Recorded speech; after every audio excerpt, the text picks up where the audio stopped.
Well, hello and welcome to the wrap. This is a show about all things Zwift from the last week. It is episode number 66 and it's Thursday, October 19th, 2023. We've got a new time if this is your second time, I think, for this time of day.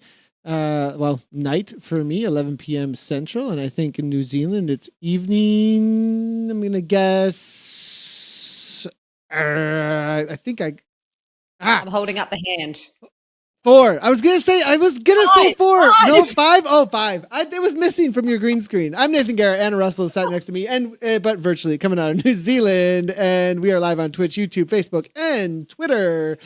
What are we going to be talking about today? All things Zwift. Well, we're going to be talking about some awesome racing that's been going on. Not only the ZRL Roundup for the TTT and how it went down, but the Zwift Grand Prix Roundup because it kicked off today.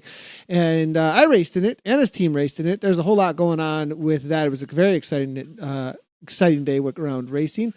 Other racing news we saw from Olympics.com and the IOC session 141 3-day conference. I think it was happening over in India.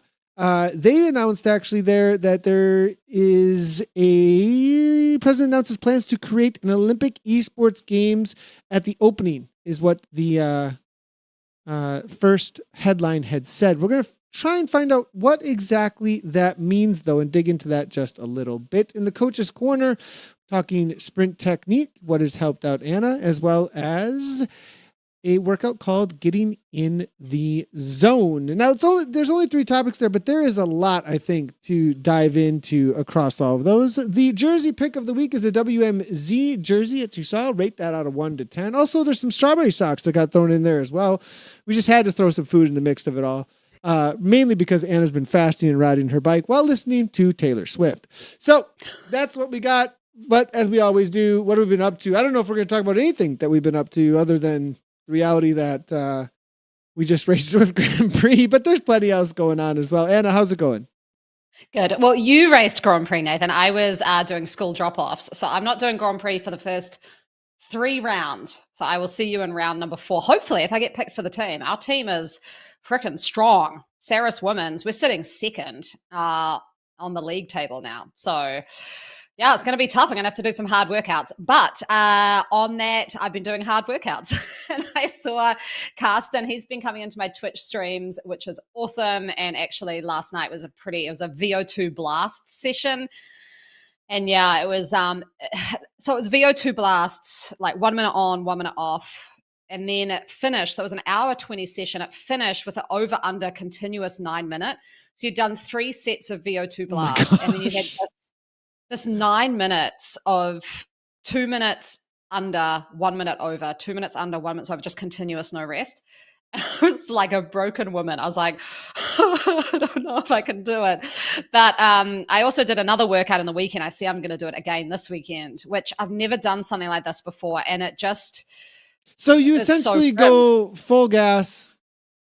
Say it's not full gas, like... VO2 blast. Yeah, a VO2 for 1 minute. 1 minute. In 1 minute, super easy. Like got 80 it. watts. Okay. Got it. 1 minute, 80 watts, 1 minute. So you do that 4 times. Then you take a 5 minute rest. And then you go into this, 5 minute rest. Then into this like... Oh, then you do that, the VO2 stuff 3 more times. So you do 4 sets of that. Then you have the 5 minutes easy. And then you go into this 9 minutes over under. And then the set's finished. Yeah, that's the over a hard workout. Yeah. Yeah. I mean, you're completely blowing out all your glycogen as much as you can, seeing what's left in there, and then just kind of going to a place where you're on the rivet, like over, under. Yeah. Like there was that. And then I did this workout. So it's been a hard week, actually. I did the gravel ride. It was like 4 hours and I was really wanting this QOM. And then I went so hard and was like, I've totally nailed that. Got back and I was like, I'm 9th. What is going on? Like, this is bullshit. I'm not 9th. And I get home and I'm like telling my husband, I was like, man, this is annoying. Like, I thought I was like I was really on it, feeling great. And then he's like, okay, I'm going to go have a look. And then he has a look. He's like, do you see this bit here? You stopped for 1.5 minutes before the finish of the QOM. I was like, you thought you did it. You thought you were done? Yeah, I thought I was done. It like dips slightly and then a little crest. And at the dip bit, I just stopped, like waited for my friend. And yeah, so I've got to go back and do it again. But yeah, that's been me. And the testing this week, holy, like the one I did on Monday it's hard. Like this is why I love Zwift now. The fasted testing. You're talking about the fasted testing. Yeah, no coffee, nothing. And it takes me back to before Zwift days and you sat on a trainer with nothing but music, right?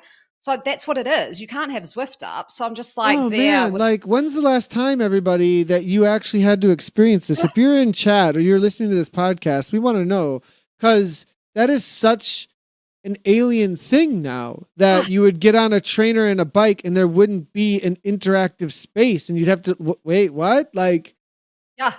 Huh. And so this was 2 sets of 10 30 seconds as hard as you could go free ride. She's doing this for science, everyone. If you haven't been here the last 2 weeks. Yeah, I'm doing it for science. Why? I've got one more session. But yeah, this one was like 10, 30 seconds as hard as you could go, but free ride. So no erg mode. So it was literally just as hard as you can go. And then you repeated it again. So anyways, there we go with that. And I will do my little, because I've heard other podcasts do it, is a corrections corner from last week, Nathan. One is we talked a lot about IOC esport points. Didn't reference enough. That was from a Zimmunique article, so apologies to Chris. Go check out Zimmunique for the article, the full article on that. We kind of just touched on it from our opinions. The other one was the Flamme Rouge kit that we rated. I only gave like an 8 out of 10, going to push it to a 9 out of 10 because you can actually only get it if you win. It's not if you do the race. Yeah, so and that that's ZRL level. Like there's not many things like that in the world of Zwift. There's only a few. And so Flamme Rouge kit gets big kudos from me. I think I gave it an 8, 8.5. I definitely up it to a 9 for sure. Like that's, I mean, anything that's that exclusive and it looks cool. Like those two things going together, like you can have stuff that doesn't look cool, but if it's exclusive, it just becomes cool, like immediately, you know? So like, I mean, they've got both of those boxes checked. So Flamme Rouge, like, wow. So pretty cool that they've got that going on for them for sure. So Nathan, I want to hear about your whole lead up to Grand Prix. Okay. So we're jumping right into that. Okay. So, well, you know what? I've got to ride my bike a bunch this weekend because I'm like, holy cow. I looked at my Strava hours and I was like, I only rode my bike 4 hours so far this week. How is that possible after doing the Grand Prix? I was like, oh, and the amount of riding I've been doing, it literally looks like you're not riding at all. The way that they do that graph, it looks literally like nothing. I'm like, I'm a lazy bum, but like, what's going on? Oh my gosh. What do you mean lead up? So what do you want to know? So we're talking about what we've done this week. I'm just kind of interested. Okay, gotcha. How did you lead into it? And then we can talk. We could go straight into Grand Prix then, and then we've got the TTT from ZRL last week if we want to touch on that. So I took off the TTT because of it, because of the Zwift Grand Prix. I did not do the TTT, and I focused on. I actually, oddly enough, I did tiny races for the VO2 kicks that we were going to experience, because I feel like the tiny races push you into a space that is both a sprint and a VO2 effort all in one 4 times in a row. So I had a really good tiny races last Saturday. Barry was actually there from BL13. Thomas Barry was there. And so we were fighting hard for the overall win. He broke away twice and won. I took seconds across the board for the first 3. And then I was like, I have to beat Barry. Like that's the only choice at this point. Like if I'm going to take this. So, in the tiny races last week, I selected the gravel and a lot of people didn't in the final one. And it's on Mech Island Loop. Well, Mech Island Loop, is a ton of, dirt at a lot of it in Yurikazi. But that dirt rolls like, a lot of people think that. No, there's dust. There's dust. There's one little section. There's one little section that turns to that turns to rolling like pavement, and the rest of it is dust. I swear Eric Schlange has said that it rolls like pavement. He said, I know it doesn't because I won with it.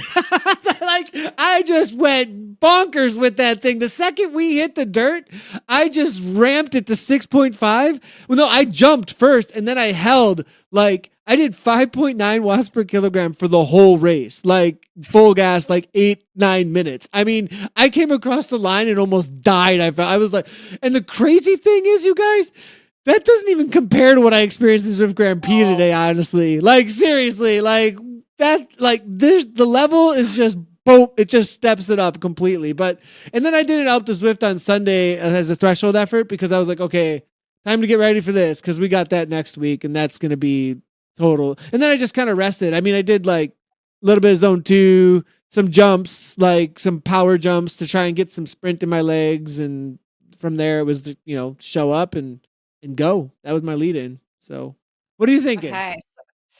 So should we talk the Grand Prix? Because I watched it from a total fan tuning into the broadcast, watching it sort of all that way. I did see that I was in the pen for some reason. So I was like, oh, I could have actually gone in and seen it. But no, I wanted to watch the broadcast and I was really pumped for it. And it was I was quite, it was quite nice to watch it as a fan rather than an athlete because I was watching it while I was making the kids breakfast. and it was engaging. It was cool to see like the names again. Like I don't know how many years this kind of top level racing has been going, but I know the names. Even in the men's field now, I'm like, ooh, that's the world champion. He's known for doing like early attacks.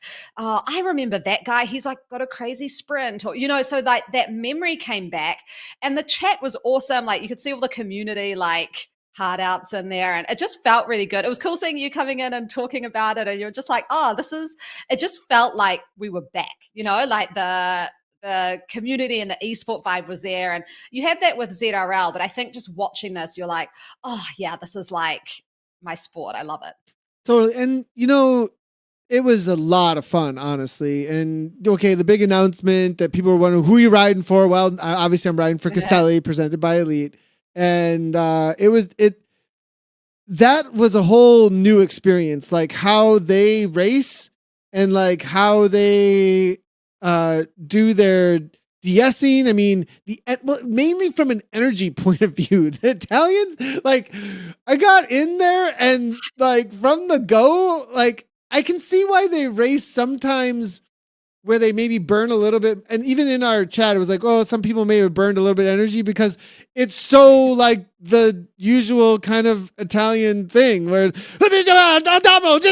right from the get-go, it's like, you're like, am I doing something wrong? And somebody's going and oh my gosh, like, like it's like, it was totally right from the get-go. It was so great actually, because you feel like, I need some of that in my life is what I was like. That's some good energy around racing that really has passion, but the kind of passion that is like uplifting, like really uplifting. Yeah. And so that was so good to experience. I'm just like, after one race, I put it in my Instagram post actually. After one race, I am like, kind of like just a big heart for these guys already. Like, wow, that was like good team camaraderie and just really fun. So, yeah, anyways, the racing though is frenetic, and I let it get to me. I even let it get to me a little bit because I was kind of de-essing behind with Gabby even, and the level being so high and everyone being so strong,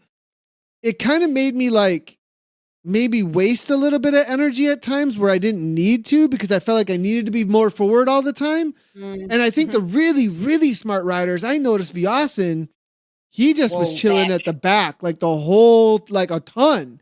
And I kept on thinking, no, this new pack dynamics, you have to be forward, because if a break does go. But then I've been like, Nathan, like everyone here can close every gap. And until we get to lap 2, this thing's not going to split really, Nathan. And I mean, we came over the top of like Governors still with like 35 intact. That's a lot of dudes to come over all 3 of those climbs, plus with the eliminations. So it's a high level, man. I'm looking to move forward. I got to put 6 watts per kilogram out for a minute, probably just to move to the front of the pack. So we had my Saris women's team, Eleanor, who did really well and got points. She killed it. She killed it. Her normalized power apparently was 300. This is a female rider, 300 watts for the race. I was like, man, I need to do some hardcore training. And Jen said that the start felt like old school Zwift start, like just boom, straight out of the gates. And she was like, oh, I am not prepped for this. And we're talking about it. And we're like, this is probably because, one, everyone's really nervous. But then also there's a lot of people in there who just come on and do this. Like you don't see them off in ZRL. You don't see them doing that. It's like workouts and Grand Prix. And I think it was just this vibe of like nerves and excitement and speed. And it was like crazy fast. Like it just, I mean, I was watching, the men's and the women's, and I'm looking at the watts a kg. I was like, this is next level, man. The tactics were crazy too. The tactics were super crazy. Did you have a lot of breakaways in the women's? Like I couldn't focus too much because I haven't been able to watch it completely back. I was able to be in like kind of like DS mode and helping out with Gabby, but like I also had to like make sure Milo wasn't coming in, and like I was managing children at the same time. So like the first half of the race was me like getting food, drinking a smoothie, like going and making, okay, the kids okay? You guys still alive in here? Like, and then coming back, and I really got to the second half. So I wasn't able to really, and also the other part of that was, because of Gabby's strengths, I was kind of like not paying too much of attention to what was happening up front. I was more concerned about the last 3 climbs. And so that's what I kept on just reassuring her, that's okay. Don't do that. You know what I mean? And like hold it back, because in Points Hunter, it's mainly when it comes to the top, like finishers, you're trying to get them into the last 3 climbs as strong as you can. Yeah, there were breakaways. Like I did see, shout out to M, who put in a huge sprint and just missed out on points at which kind of is, you're just in a terrible position then, because you've just expended all this energy, but you've just got to keep going. And man. it was so hard.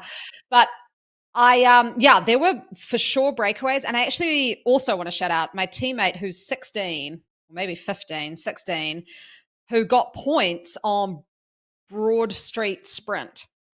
Like, it was amazing just watching some of these riders go for a day, and you're like, this is so great. And yeah, there were breakaways. I wouldn't say the same as the men's race though. Like the men's race seemed to have people who like broke and were just riding out the front at like 7 watts a kg for like 2 minutes, right? And the women's race, I think it was more like a bit closer to the line, so they'd kind of do almost like an early sprint. I did think one bit was really funny, given that we'd seen Josh Lipka's Instagram reel the other week where he was saying to Kristen, don't chase that down. And then I saw the first break goes, and the first person chasing it down is Kristen. I was just picturing Josh being like, stop Josh, chasing. what are you doing? Yeah. And even the commentators were like, what is she doing? She's got to be a rider who's hanging out for the finish. And I was like, she will be. And then I was like, I hope Josh puts up another reel, because I bet he was just like, stop, like, don't go after that. So yeah, it was cool. It was actually really nice to see the Saris men back. It was good to see them out racing. They didn't do last season. So that was cool. And Barnes, he's been messaging with me back and forth today.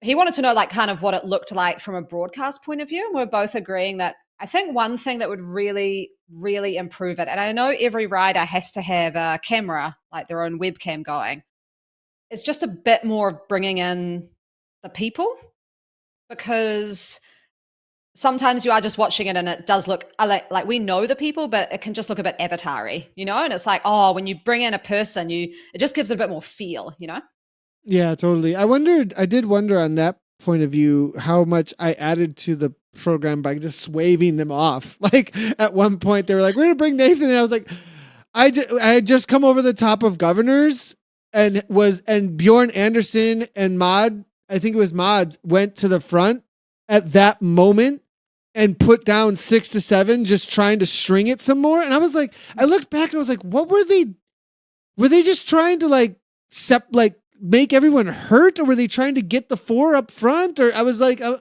and I look back and I go, they must have just been trying to split it more, or I don't know. Like it was interesting, like whittle it down. I reckon you could see that. Like, I think there'd be a team of 6 where they'd be like, okay, legitimately we could get 2 to the finish. So I think teams that seemed like went with either 2 strategies, which was, so our Saris women's team went with 2 of you try and go for intermediaries, 2 of you try and get to the finish. But I think other teams went 2 of you try and get to the finish, and us 3 will just make this really freaking hard. Gotcha. So yeah, it was fun to watch. Next time though, the Alp is gonna I'm so glad I'm not doing that one. Yeah, that'll be interesting. Like I came into Points Hunter going, I don't know about this. And now I'm on the other side of it, and I'm like, that was actually really, really tactical. Yeah. I might not like it out of like a fear, insecurity, can I get the points or not point of view, because I don't feel like I have as much control in that format. I don't have it's a little bit more chaotic. It's a little bit more wild, but also now I'm looking back at it going, wow, I really had to think on my feet a lot.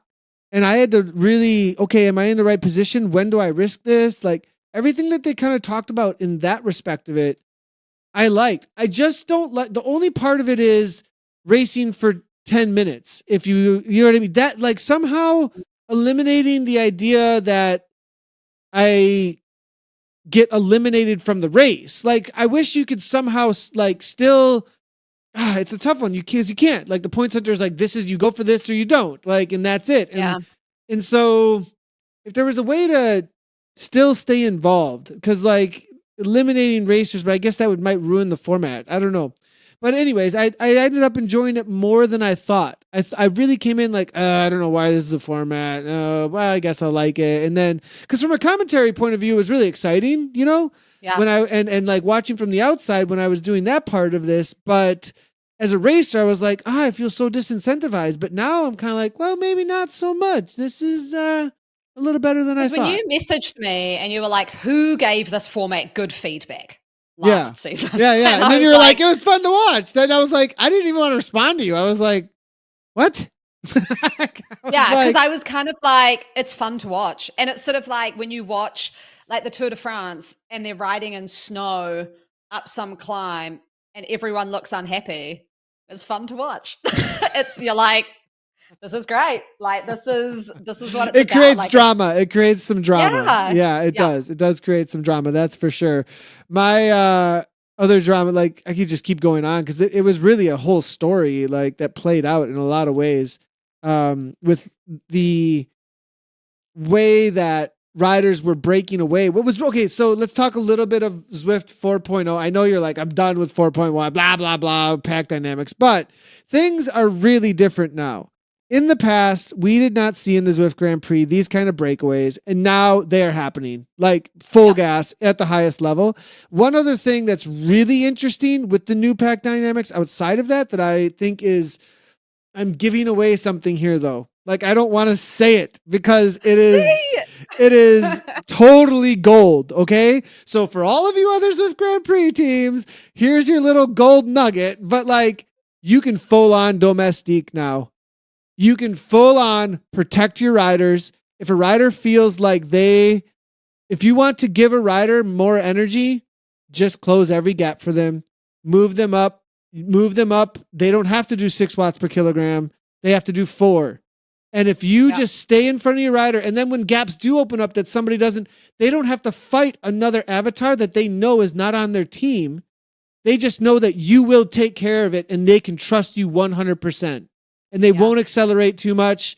And you couldn't do that at all with the other pack dynamics. And now it's totally a part of the game. The only thing is we only have 5 riders. And so that's where I'm like, I get the 5 rider thing, but now you need like maybe 1 domestic, 2 domestic. You know what I mean? Like who's going to be the workhorses? If we had a couple more to round it out, then maybe that would, I don't know. I don't know if that's a good idea or not, but I'm kind of like it because that matters so much now.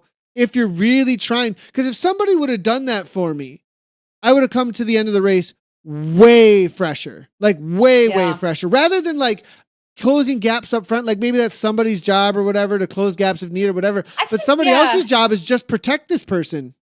Yep.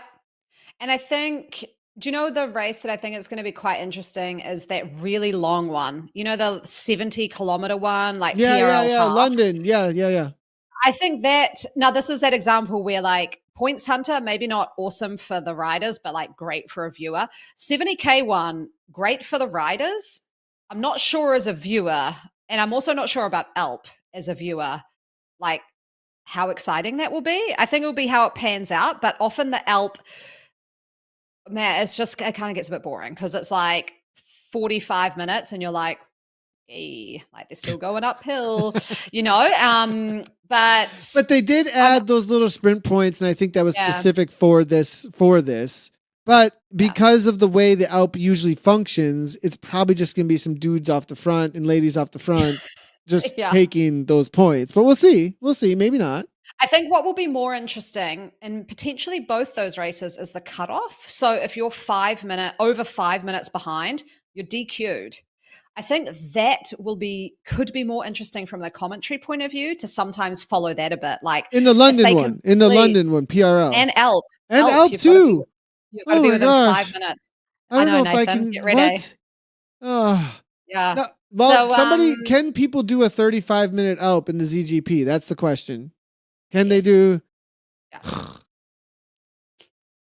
Plantero? Can he really? I don't know. I reckon there'll be someone in that group who can. 35? Oh, yeah, I reckon. Because that's on my edge. So- That's on my, like I can do a sub 40 on a good day and probably even a sub 39 or less. But man, like, oh, okay, we'll see how this goes. I'm scared now. Well, a this little is bit. why I think next week if they could please, if the commentary team or production could please have the ability to show the group who is on the line of 5 minutes, that would be so interesting, like, because you could be like, there's the people at the front and then there's like a line and it's like, who is dropping and they're off fighting. that? They're fighting so Yeah. hard just for that Yeah, time. Yeah, that's exactly. pretty cool. That's like, oh my gosh. I've compared a little bit to Ninja Warrior, and that's kind of like hanging on the thing. And it's Yeah. like where you're trying to hold on and, oh my gosh, they're going to fall in the water. Like, Yeah. And because as well, if someone's going to go early and try and get points at the first points, they're burning a lot of matches. So that 5 minutes will be huge, right? If you've burnt all your matches in the first third. Apparently, Toodles I'm seeing this. Oh sorry, my gosh. 34-42. It's right on. Yeah. Oh my gosh. So 2 goals and Nikki Hug 34-52. Whew.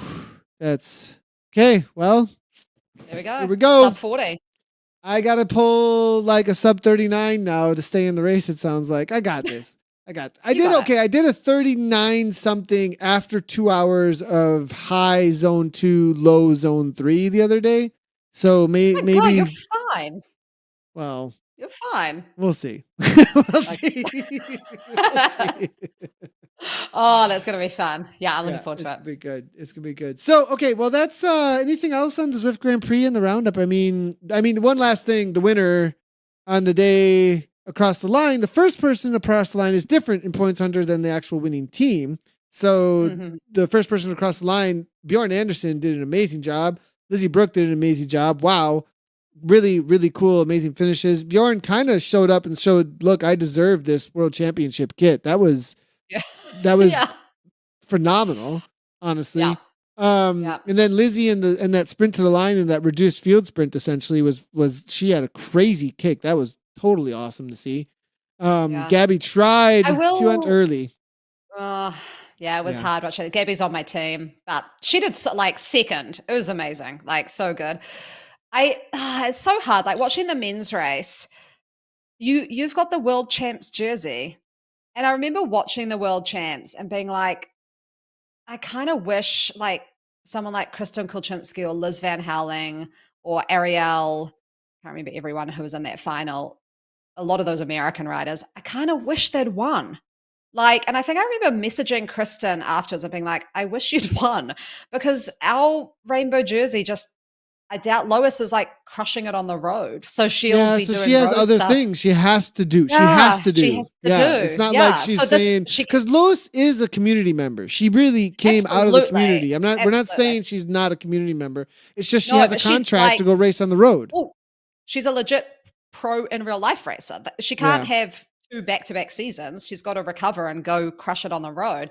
But I just want to see that world champs jersey out there. But I have seen she might be in the wider team of AO, so she could be there. I'm just like fingers crossed, because that in the men's race, seeing the like world champs band, it was so cool. Yeah, and then Abus rocked it on the men's side of things, and who on the women's side of things, I was so focused on Gabby. It was first place and then Saris. I was like, oh, Saris. And then I totally blanked on the winners ahead of you guys was Aeonian. Right? AO, yeah, they dominated a ton of them. Like Angela Roberts, Ariel Varharen. Ariel, oh my gosh, I've forgotten some of the others. But Vicky Whitelaw, I think. Whitelaw, yeah, gotcha. So they all scored probably, every one of them. So they remind me a little bit of Heino. Yeah. Not only do they have really strong riders, they've got really good tactics. And maybe they have good tactics because they've got such good strong riders, but they just dialed it in. And they were ahead by ages. Their points was nuts. I think every rider scored points. Yeah. So, well, great. I came in looking at that and the way that they've been going. Obviously they were the ones to beat for sure. You guys, I feel bad saying this, but you guys surprised me a little bit. Like, Nice job to Cyrus. Good job. Like Well, that's 3 out a of 5 got points. So I think it kind of showed like the more people you could get just getting points, the better. Obviously, that sounds so dumb. Like, obviously, the more people you can get getting points. But I think just like, like our really young rider, Alex, the thought process she had leading into Broad Street was like, I'm not going to make it up Libby Hill. So I'm going to go now. And I just think it's like a really good mindset. Like, it wasn't, I'm going to do everything because I want some finish line glory. It was literally like, I'm looking around me and thinking, you know what? My best chance is this. And then same with Eleanor. She's going up 23rd Street. And it was probably like you said, it was like moments of opportunity. And she's like, do you know what? This isn't getting contested as much as I thought. I'm just going to go for it because I can put more in my control and get that as opposed to take it easy, sit back, and then hope that I get something at the finish. So I just think, the Did you team feel like the women's race was patient, like more patient than though? Because in the men's race, it felt like everything on that second lap was so contested that it was a pretty big risk. And you had to really work to get yourself where you needed to be. And that's where some domestique riding would really, really help actually to get people who needed to be places into a sprint position or something like that. Because just getting into position for some of those sprints was a ton of work.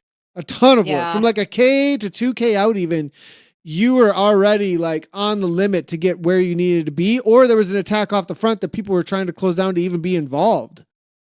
Yeah, and often, like you said, it's when you're in the race, it's actually hard to see if there is an attack off the front because the pack size was so big and it's just one person. And if you're not at the front and you kind of don't see it in I was your actually list, surprised over 23rd. I didn't know that there were 2 or 3 off the front. I think it was Kirchmer, Mueller, and Nichols. I think were all off the front up that 23rd Street sprint.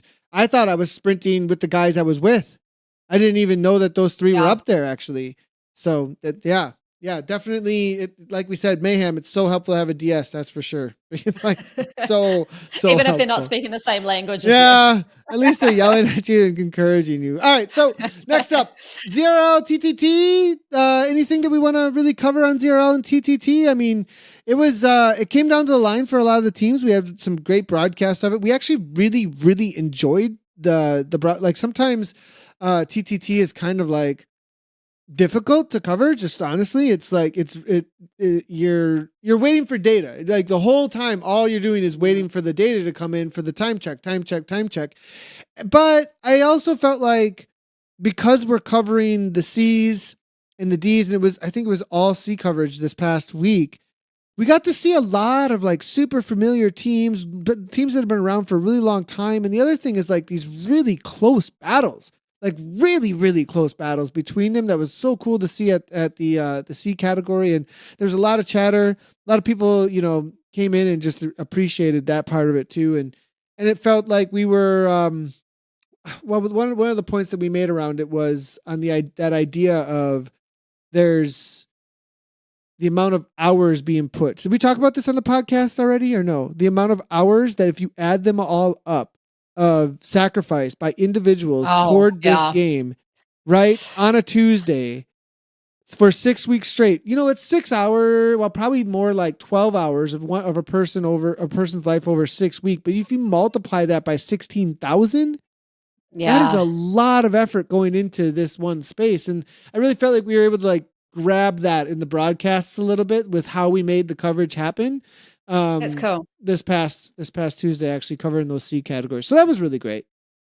Yeah, I was doing the TTT, and I think I mentioned it last week that I wasn't going to have anything to do with the planning of it or the DSing. I just wanted to like turn up and do it and come in with like an open mind, and be out of my control freakness. And it was like I think it was a really good lesson in my personality because Jen so how did that? How'd that go?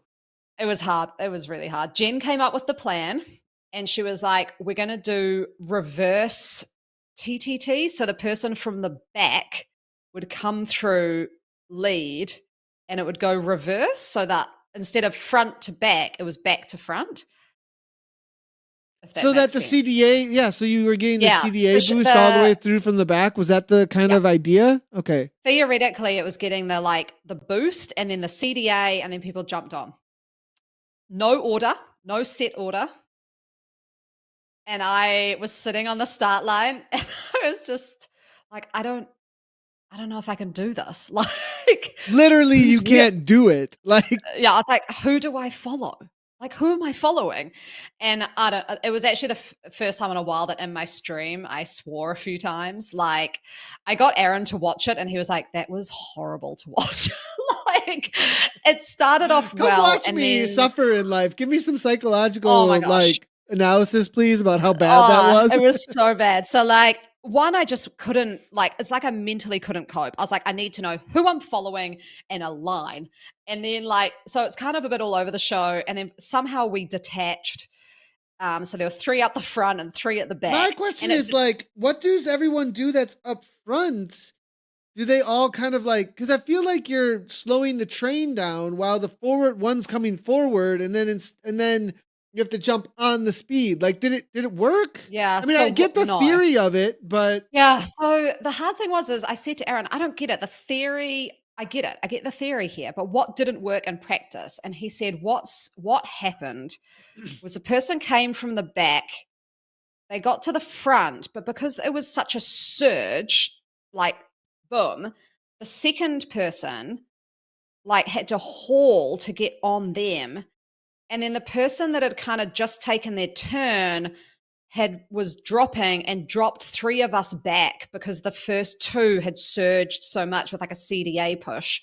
So that's so cool though. Like, you get the CDA push also from the person going to the back as well. Like, yeah, and so wow, then it okay. just created like a train and caboose, is that right? Situation where it's like they're just detached. And it happened in 2 seconds. They were gone, and then I was pushing to close, and I got to the point I was like just yelling, going, "If you don't slow down, I cannot finish this race." Like, and this was like You had the moment. Did you see the reel we made? I had the moment. You had the moment. And then I had the moment. who was the peacemaker? Well, very soon after, Jen was like, "Let's go back to traditional order and our traditional way." And I'm just like, oh, like, what is this? Whose wheel am I on? What are you doing? Like, I think she could tell that I was just like steam coming out of my head. Like, I lasted for 8 minutes. Gotcha. I could do it for 8 minutes, and then I was like, you can't do this. So I wonder if it could work. I wonder if it could work though. That sounds like a very high, like that's like wall jumping into something. Like, if you compare this to some other video games, there's things that people they can never do because it's so like you have to push buttons so quickly and like real quick, and then it's just like it's almost a glitch. You know, it's almost a glitch. And I'm not saying it's a glitch, but it's like that's a pretty high level tactic to execute. But if you get the timing right, if everyone gets their timing perfect, you ought to get CDA increase on everyone coming through, including the person going to the front, whilst the person heading to the back jumps onto a flying train. But so Aaron said it could work, but it would be more likely to work on shorter courses that are rolling, because you can use the terrain more. And if the team is like each rider very, very experienced. Yeah. And So, almost but anyway, like we tried. all on a direct connect almost. Like and like have been doing WTRL TTTs for like 2 years as a team or something, but I liked it because Jen put it out there, and we all gave it a try. I was just a little bit more vocal. So next topic though, unless you want to go more into ZRL at all, you good? I mean, ZRL is announced for the next season. Awesome. Yes, November 14th. we'll do a show on that soon. Yep. We've got a big break though. It's like a month or something.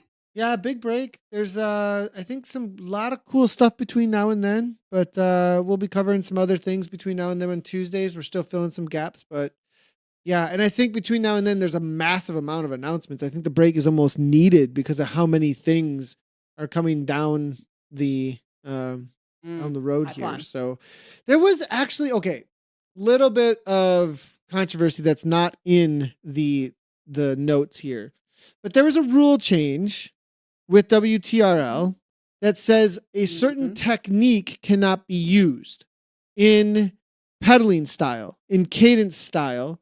And it's got a massive amount of comments over on the WTRL ZRL page. And I haven't gone on that page in a while. the rule change is essentially saying you can't use a 3 second on, 3 second off around that pedaling style over and over and over and over and over again. And I had a long conversation with Martin very early in the morning, actually, about this specifically, because I touched a spot about it, I think. And in principle, I think that it's great that he is after the symptom. Like the symptom of this, and this is what I might comment actually in there, maybe. I don't know if I want to get involved in the comments, but at least I'm going to say something here because I really feel like kind of passionate about it. I feel like this is what is logically true about this. And so my take is that the symptom of sticky watts or overreading sprints or whatever other way that the wattage is not getting read into the game correctly, the root problem, the disease, the problem is the extra watts. That's the problem, right? But she's so done with this. She's just sneezing and yawning. No, I'm just kidding. The symptom of that can be easily detected is the cadence that no one would really use. Now, there's one off chance out there that somebody who's finishing probably last place in every race, but they just enjoy, like you have to create good logical rules for the one person who might like to use that technique because there's nothing wrong with producing watts every 3 seconds and not every 3 seconds and every 3 seconds and not. But why would anyone ever really do that? I don't know. And whether or not people would do that outside, it doesn't matter. If they want to pedal their bike that way, they can do that. The problem is that the only reason people really ever do that is because the sticky watts are overreading sprints and it gives you a win. Yeah. And everyone we've ever looked at who's ever done this produces an average of like 800 watts for every sprint. So it's like, wow. That's not real. I'm sorry. Like you actually aren't doing this. And so it's an interesting conundrum, to be in because... You agree with that it should be a DQ? I think it should be a DQ with the chance to appeal, but you should go appeal to the manufacturer, and that should help create a relationship between the MFGs and the WTRL actually, so that they can like figure out how to... Because you go send enough people back to customer service, they're going to contact whoever's sending them there and be like, hey, why are you sending all these people back? And then that could create a cool relationship actually to figure some cool things out because all these people obviously want to use these products to be involved in your event, right? And that's a great business to like relationship that you could form. So I think it should be, but at the same time, with the right to appeal if you've already gone through certain steps. Like go take these steps then. If you're really telling me that you really want to pedal that way and you're not getting any extra watts from it, go do these 3 things. And then you can put your appeal in, I don't know. I think that'd be a good solution. And that's in like that's in an auto thing, right? Because the idea here is like Martin gets inundated with hundreds of these. You know what I mean? And he has to manage it's like, dude, no, if this is a weird thing and if you're doing a really weird thing, I'm sorry. Like everybody who does this tends to be sticky watting, right? So, I mean, what do you think, Anna? So someone actually sent me I won't say the names, I'm not sure if they want me to, but they sent me a whole message chat about this. Correct me if I'm wrong. I can see Whitney in the chat. I don't really see this in the women's racing, at least not in the racing I do. So I'm always kind of like, I don't know. I've never seen it, so I'm not too bothered. But they sent me the files and I was like, oh, that looks really weird. And I was like, also, God, that must be a hard way to ride. Like really hard to be like on, off. Off. Now, here's the thing. Don't hear mountain biking. Don't hear cyclocross. Like I went through this conversation I had was really long. Okay. Just so you know, with Martin, like it was like a long back and forth. And I was like, and we were getting a little like, and I'm like, man, afterwards I was like, ZRL's over. And like, you sitting here fighting about how to make this whole space awesome. Man, we must really care. I said this, I was like, what are we doing? I was like, we must really care about this. What the heck? Like, but because we're like in this logical philosophical debate about how to make rules, you know what I mean? Like, and so, so don't think cyclocross or mountain bike. Cause we actually took some of my mountain bike files and I was like, hey dude, I do. Cause I'm 100% with the people who are saying, if someone wants to pedal that way, there's nothing wrong with that. Okay. Like if it's real. And I showed, I was like, look at my mountain bike files. This looks, he was like, dude, here. Never are you pedaling for 3 seconds on, 3 seconds off for 10 minutes straight. Never, dude. You're doing 5, you're doing 10, you're doing 30, you're doing 2. It's not this consistent boom, boom, boom, boom, boom, boom, boom, boom, to get a high average, the manipulation. And you can pick that up. And it's just a way to pick that up so that you can see, like, look, someone's doing this thing for this amount of time that doesn't make any sense. So go ahead. I interrupted you. Sorry. No, that's so good. I mean, I guess I'm like, when I have like my care level of this, it's like pretty low, I gotta say. So like, I'll try and have an opinion. Community was like super passionate about it. You know what I mean? No, like, I know the community is like deeply passionate about sticky watts. I would just say rules wise, if the rule is going to cover the fact that 98% of people doing that is sticky watts and there's a 2% who have the ability to appeal and do something like that, then it's sweet by me. Like, I think that totally makes sense. Yeah. If there's a better idea, I'd like to hear it. If there's, great, like, let's hear it. That's the best one I could come up with. But I think it and also just to take the load off of, like, and make sure, because it's a major issue. It is a major issue. This wrecks races I have been in, plenty of them. And so I guess the question I have is like, is there a way for Zwift to just stop it happening? Like, can you stop sticky watts anyway? No. And there's a couple of different reasons. One of the reasons is that the connections between the user. So, okay, there's 2 different theories on this and 2 different things I've been told. Different people have different opinions even on this part of it. And there's probably people who have more technical information than I do about how power meters work or how Zwift reads power meters that will correct me. And that's great. Thank you very much. But the 2 understandings I have of this is, one is that the way that power meters send data to Zwift is unable at times to get picked up, so that it like gives it extra. It doesn't give it the zeros correctly, kind of a thing. It doesn't go directly to 0. The other side of it is that Zwift gives the wattage it's assuming you had for a while. And I was told that I was actually told this by Zwift, that Zwift is making sure, because people's connections, they just want a good experience, right? Like, you're new to Zwift, or you're riding and your A&T is kind of going out, or whatever it is. And because of that, they're just making sure the zeros aren't popping up all the time. So if you have sudden dropouts, they want to make sure that you have a consistent power. So if you've ever noticed that you're having like have you ever had this and then all of a sudden it's sticking a bunch? I had this the other day. Okay, go ahead. Yeah. I had like, I don't know what was going on, but I had like 2 just quick dropouts at the start of like a group ride, but nothing happened to my avatar. They didn't like literally just stop. It was only like a split second. So I think you don't want to have that kind of thing stop, which they're right, makes the experience really enjoyable for like the few people who are going to be, what's it called? Making the most of it, doing a bad thing with it. I do want to say MJNZ, thanks for tuning in. I think he's got a good point. Like maybe 3 strikes and then it's a DQ, or like 2 strikes and a DQ. So you go like strike 1, hey, you've got a like error code, whatever, on their, on the WTR results. We're not DQing you. You can keep your points, but we just want to tell you the way you rode that has flagged this issue. If we see that again, that'll be a DQ. Yeah, go. You have to go through a process if you want to do this kind of a thing. Like, not a bad idea. Huh.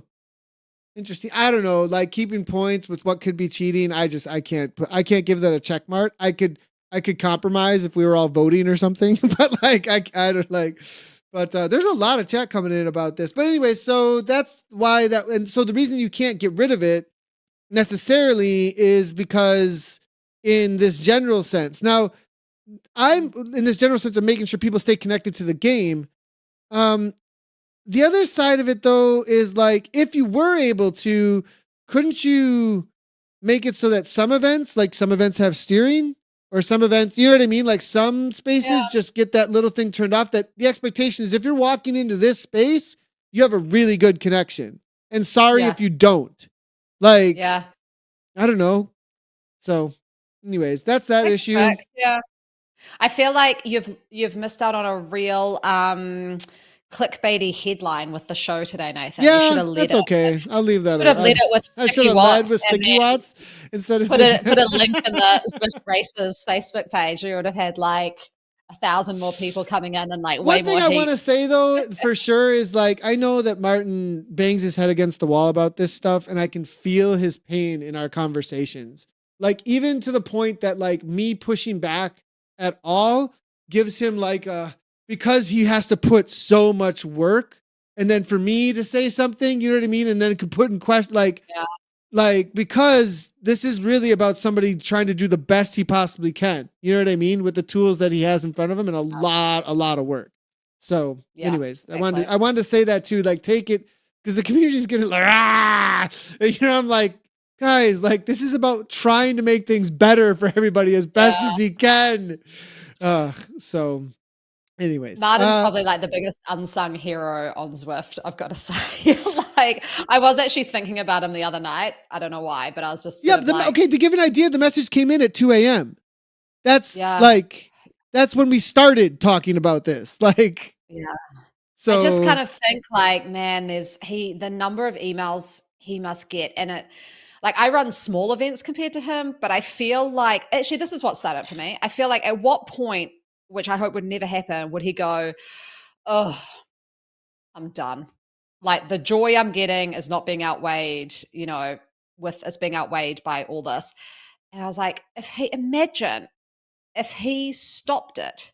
I've heard him say And it you a were few talking, times where he's just been like, is this I'm done. Is it is worth this it? worth And it? that's what I was Yeah. thinking about, right? And then I was thinking, that is to your point about the hours people put in. And like ZRL for me on a Wednesday is like my little happy social place. I was like, Totally. imagine if that Obviously, just went people away. love it. Like, look at the numbers. We 16,000. And did you know 28%? I think it was the number. It was something like that. Were new. Yeah. Had never raced before. Crazy.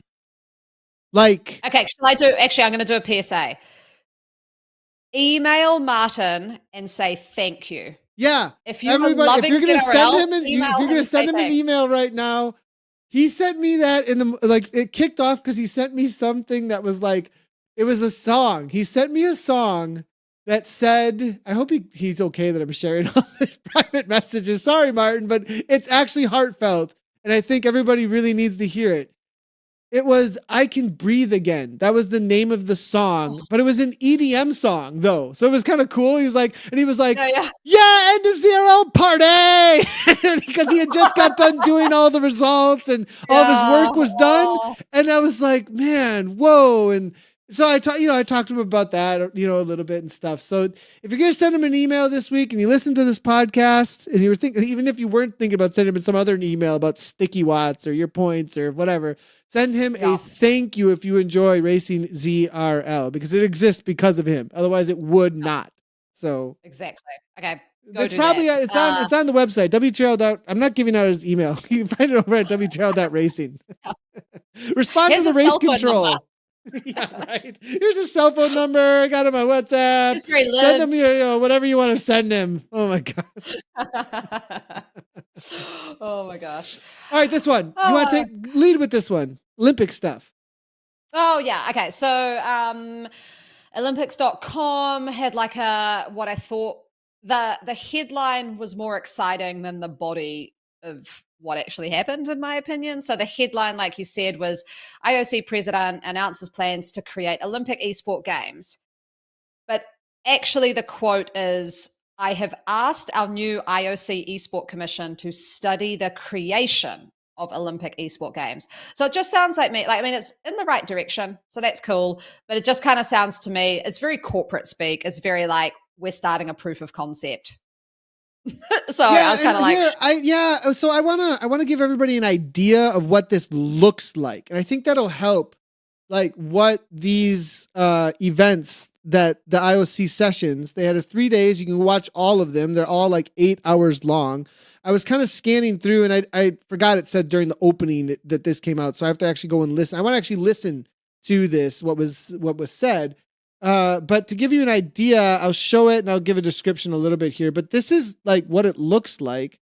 is people sitting around in chairs, like presenting ideas and stuff that could be happening and what they've accomplished. So it's like a review and making plans with all the representatives from the different countries. There was actually some really cool stuff. I was like, how refugees could be represented, and they have a whole like represent refugee thing, like so that they can participate. And they had like a whole what's happening, what are the 5 new proposed sports for LA, and talking about those, right? And one of the things, like you said, was they're creating, was it a committee, did you say?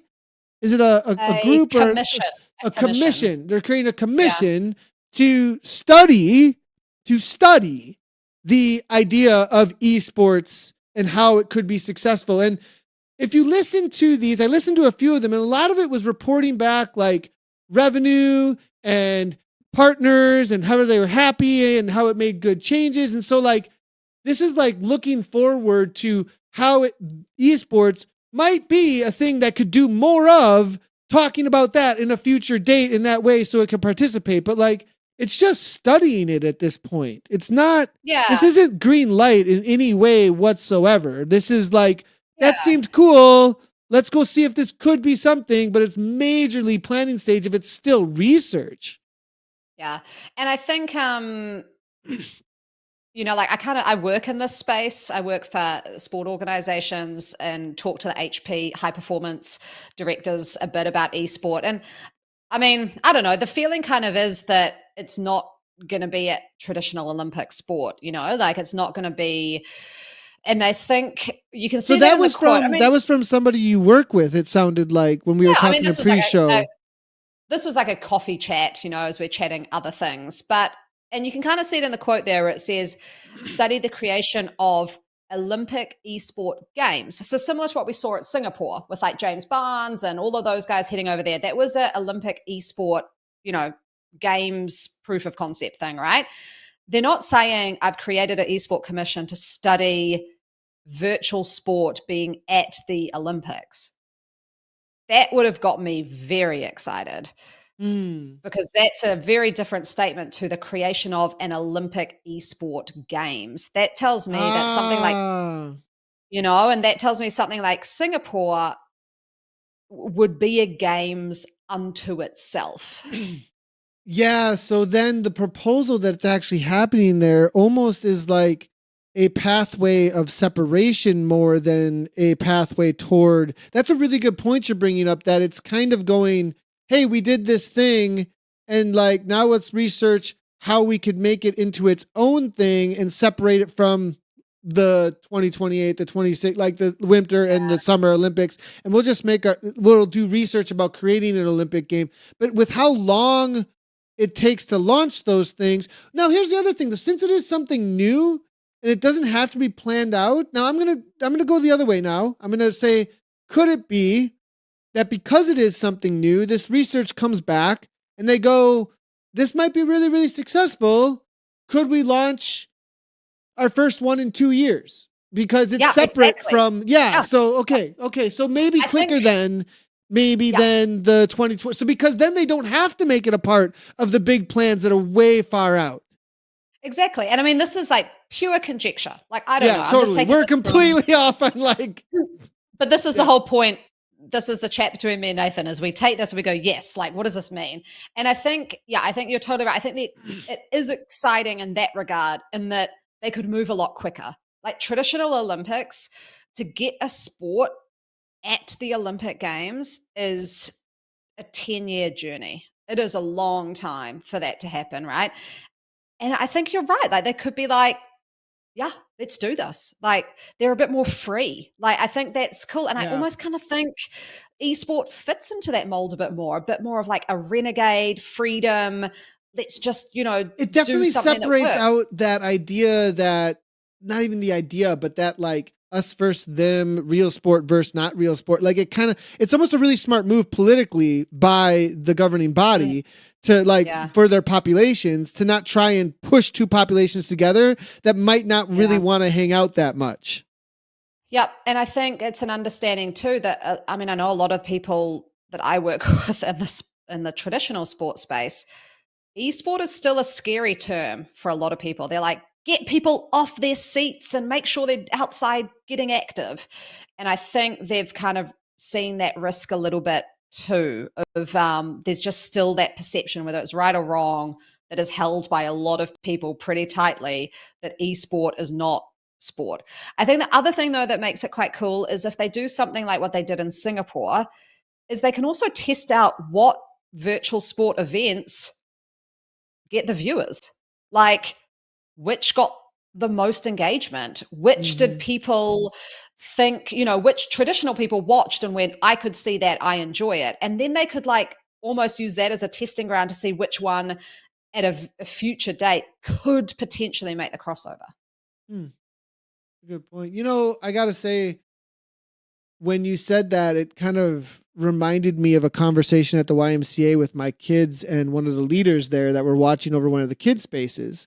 And, we manage game time here in our house pretty like fervently. Like, hey, how much screen time are you going to have? And, you know what I mean? We want our kids moving and all that kind of stuff. And there is that side of it. And one of the reasons I started streaming was because I was a gamer who was trying to stay as healthy as I could and not sit around too. And I was trying to do both at the same time and like say that gamers don't have to have this bad rap of like being just sit around the Cartman stuff. You know what I mean? Like, I don't know if you guys know what I'm talking about, but like the World of Warcraft from South Park episode, that just kind of took over his life, So, and on the other side of it, I also 100%, like there's a balance here for me because I 100% have competed at the same fervency and passion and like effort in esports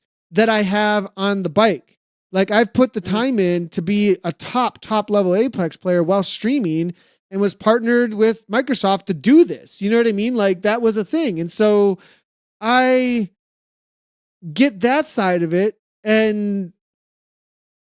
But okay, so bringing it back to why I brought the YMCA up, because I feel that tension in me when they said, yeah, we have esports here now. And I was worried about my kids for a second, though. While I also really like that my kids do play video games, but they can quickly get into a bad dopamine cycle, like really quickly, right? Because it does the same thing in the same way that our phones can be a little dangerous for us and everything. Like these dopamine cycles that we get attached to, and a child, they don't know what's happening to them. You know what I mean? So there is a reason why there's concern out there too. So it's like, how do we grow awareness? And I wonder if the Olympics would actually help that, though. I would hope so. Or no. Or no. Am I going too far there? Am I going too far too? Like that might be too weeds, and at the same time, it's like we can't make any kind of judgments on that. I think it depends on the esport.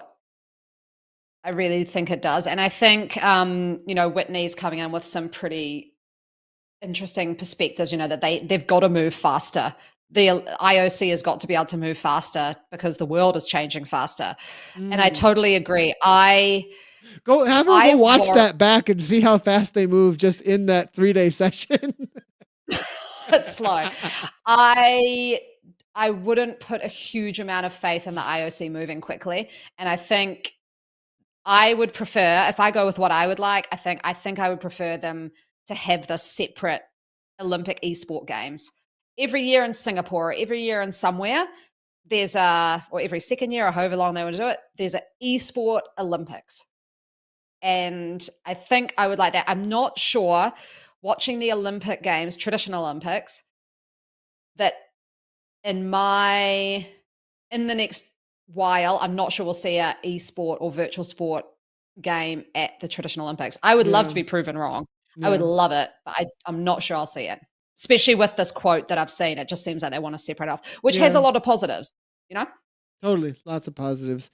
Well, you totally dodged my question there, though, too. But a little bit, that's fine. Maybe a little bit. Okay, we can go on to. There's so much chat. This is a good one. Like this is actually a really good one. I love that everybody's so. And it's because these are super real issues too, in some ways, though, that everybody's. But let's pivot though to Sprint technique, I think we got to move on. I think we're going to cover that next week. We'll go with sprint technique next week. And I think we'll just head right on to the jersey pick because I think you got a Well, hard stop maybe here soon.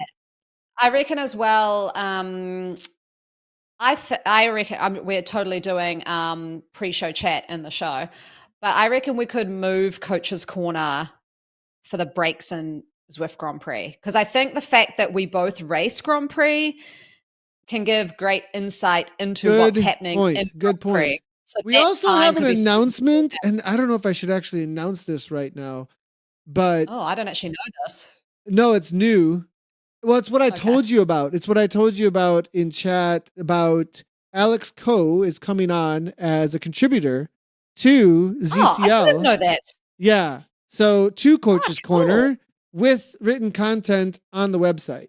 So, and Okay, then cool. it's also going to be a place where we can go back and forth with him, with his content to promote one of the best coaches out there. I mean, he coaches, does he coach half the Grand Prix athletes? I don't even know. Like, it's crazy. He coaches He's got James Barnes, right? James Barnes. is in He has a whole team that's got his name Liz in Van it. Howling. Right? Restart does is he? yeah, Oh. like I think it's Restart. I mean, the guy is like when it comes to Zwift racing, cool. he's the guy when it comes to coaching in so many ways. So I'm super excited about that. Be on the watch out for that. We'll be going live with that on the website sometime in the next week.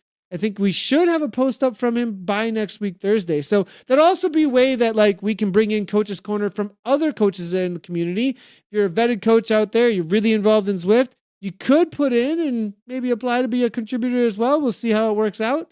We want to get as many that make sense into that space as we can because we definitely want it to be as best resource we can for those who want to get some awesome coaching around Zwift stuff. Hopefully it'll go right along with ZGP too. Maybe I can get some tips. That's going to be interesting, right? Alex will be like, no, did I even tell you this? Yeah, maybe I should be. Want to know.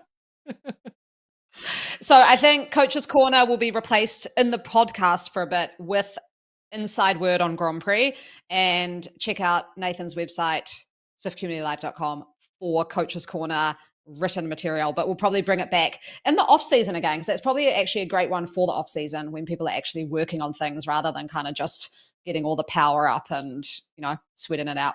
Totally. All right, fashion picks, WMZAU kit. This is cool looking Bumblebee like kit, but I've never literally seen it before, not once. I know Gabby put it in. She was like, "Have you seen this?" I was like, "No, I didn't even." I think it's WMZAU, as in like WMZ Australia. I'm thinking .cc, which might be like cycling club. Oh my gosh, actually, I know what this is. Oh, I'm an idiot. Okay, I'm almost 100% sure that it's the Waratah Masters Zwift Australia Cycling Club. Okay. And in the Oz Cycling Winter Series that I produce and organize, when you win, you get your club kit in game. That is what this will be. I don't even know how to spell that. Waratah. And the Waratah. Okay, I see. Okay, Waratah. Yeah. Okay, I'm seeing this now. I didn't spell it right, but luckily Google's way smarter than me. So interesting. But I think the reason you won't have seen it is because it's Australian club. So how many people would there be? 50 people maybe? So it won't be a widely used jersey. So that's a little unicorn out there. If you see that one, I wonder how she you're not picked up seeing on this one. Where she was she picks up on all this stuff, man. Like seriously, like it's always finding these kits. She's the fashionista for sure. I mean, I'm going to go uniqueness, like we'll push it up a little bit, but general kit design, I'm probably going to give it like a 6.5. Yeah, I mean, like as far as it's super unique. It obviously is a very exclusive as well in some ways. I'll give it. I think 6.5 is actually really good. I think 6.5 is a really good shout out actually. So nice on that. This is another look at it, from the side here. I do now that I got the black on with that little like bumblebee like looking thing. That's pretty cool. It's almost like the Zwift BAM kit, but with orange and yellow instead of hot pink. We run virtual bunch rides and races for Warata Masters members and our friends from around Sydney. And they even have a Facebook group. There's 679 members in their Facebook group. Oh, wow. Well, it's our in real life cycling club, right? So they'd have heaps of people. Ah, gotcha. Yeah. Gotcha. So, yeah, they got a pretty good description. You can find them over on Zwift Power as well. So, all right, strawberry socks. What's up with these? Oh, so this is amazing. So I was running and leveled up and got these strawberry socks. But the reason I wanted them in here was like, why can you not wear these cycling? Like, it's so odd sometimes for me that like the running on Zwift is like completely almost unsupported now. Like it's just like go out and do it, you know? But then they have these crazy unlocks and I'm like, oh my God. If you spent the time and effort putting these socks in the runner's garage, you should definitely have put strawberry socks in the cyclist garage. And also sometimes there's like a cool little tweak where some things from a runner you can wear cycling, like the visor, which I don't particularly like, but you can do that. And the orange headband, you could only wear as a cyclist if you'd got it running. So it was always like pretty cool. But I just want everything to cross over like that. Like I'd want to wear these that's strawberry interesting. socks. Like, Right. and how is that decision made that like some things you get running are able to be worn cycling and some things aren't? Like, how is that? I don't get, like, where is that even coming from? I know. But anyway, I thought they looked pretty rad. They were cool. I think they're way cool, actually. We need like a full kit. We need a full strawberry shortcake kit. Like, I don't know. That's what that reminds me of, actually. Or at least being able to look like strawberry short, at least in some sort of way. Maybe not fully like the full poof or anything, but like half poof. If you know what I'm talking about, like the poofiness of the strawberry. And the little hat, kind of the little like baker's hat. Yeah, like let's go. Oh, that's a good idea. I like that. Our chat's loving that one. People want. I know. Yeah, they're really liking that one. Now I have like a strong desire to go eat whipped cream and strawberries actually on shortcake. 100% now. So I guess we have to end the show. Yep, we're done, everybody. Yeah. That's it. What are you up to, Nathan? What am I up to? Getting ready for Up the Zwift. How am I doing this? So I rode my bike 4 hours this week. And so we need a little bit of endurance. So a little bit more volume this weekend. We're going to have to work on some threshold and we're going to have to work on some punch. So we're still kind of planning, but for sure tomorrow will be sneaky base, some sort of zone 2. And then because we need a little bit of rest from what we just did today in Zwift Grand Prix. And then we'll throw in a lot of threshold. I think it's mainly going to be focused on threshold actually prior to Up the Zwift, and pretty high end threshold most likely to really just bump it a tad because I'm not sure that those longer efforts just hanging out at threshold will get you used to suffering, but I'm not sure it's going to give me much more power at that. It'll kind of help, but I think we got to get a little bit more lactate buffering going on in there. So yeah, I think we're going to do some 12s or 20s or repeat over and over. Maybe 2 times before the next ZGP. So so volume and threshold. That's what I'm doing for the next week. Outside of that, there's Halloween. Do you guys do Halloween stuff over in New Zealand? Like, what do you guys do? Halloween. That's like 11 days away. Yeah, they were like, there was literally downtown. So in America, like, Gabby the other day, we were riding down the street. She was like, what is going on? Like, there's stuff everywhere. Like, I mean, everyone's houses are just all done up, all kinds of decorations. Really? And that was like 2 weeks ago. There were already stuff going on. And so tonight I drove through town and I was like, I could barely get through town. There were so many people and there's all these women walking around in witches hats. And there must have been like a ladies come out and act like you're witches event and buy stuff from the downtown stores is what it looked like was going on. So, oh my gosh. So then outside of like racing, there's a lot of kids stuff going on for the next 2 weekends. There's like one and then the weekend after, actually, we have to do Halloween stuff both because the business is getting on it. And then we also have the actual go to houses one, it seems like now. Yeah. This is the first year I've ever seen it on 2 separate weekends, actually, where we had to go do Halloween stuff. So it's almost like picking up a little bit more, it feels like, when it comes to Halloween. Yeah. And America is freaking crazy about holidays like this. So yeah, we just do the trick or treating. So I'm not even Yeah. thinking Halloween. I've got 11 days. I do have the costumes sorted. They're all three Nice. kids are going as glow in the dark skeletons. So Hey, we're doing some glow in yay. the dark stuff too, but we're actually getting, Micah was like, let's actually put lights on me. I was like, okay. So we have to go to the dollar store and get lights that come with batteries and like actually like we're going to Oh, stitch it to cool. him. Yeah. Yeah. And he was like, I don't A care. lot of the kids. He's like, I just want to be the light guy or something. He's like, I wear all black and then I'll just put lights on me. I was like, that actually sounds kind of cool. And I think he's probably going to like want to move a bunch. Like, how when you Cool. got a Yeah, fire yeah. stick and the fire stick, like, Yes. Yeah. makes those, yeah. So I think he wants to do something like that. So it'd be kind of cool. That's cool. And yeah, I've got this workout this weekend that I did last weekend. So again, thanks to everyone who's coming into my Twitch because it is actually really helping me out getting through these workouts. But yeah, I've got this one that's like this weekend and it's 5 minutes at FTP, followed immediately by 5 minutes, 20 watts under FTP. So not really recovery, like a lot of pressure still on the pedals. So 10 minutes all up, repeat that 5 times. Yeah, that's hard. Yeah, it's just quite. Yeah, it's one of It's those not ones I like, look it's not for. like horrible. It's not horrible. No, it's not like I'm not going to survive, but it's sort of like I look forward to it because I know it's just going to be a lot of suffering. It's like Yeah. my Yeah. sort of, Yeah. And it's a the very kind of suffering that you can complete without being worried of whether or not you're going to fail. Like, yeah. It's just sort yeah. of Good getting work. into the It's zone, good right? work. Yeah, It's like, it's a good yeah, work and you workout. finish Yeah. and go, yeah, I did it. So that's the kind Totally. of one. So Does might it go. have a It's a name? long Did you give it a weekend here. name? I might have missed the name. Sorry. Did it have a name, that No, workout? No. it's from Claire. I can't remember. It's It's from like Claire. FT It's called something from from Claire. Claire. The title. Enjoy. Long weekend here. So we're going, my husband and I might go gravel riding on Monday.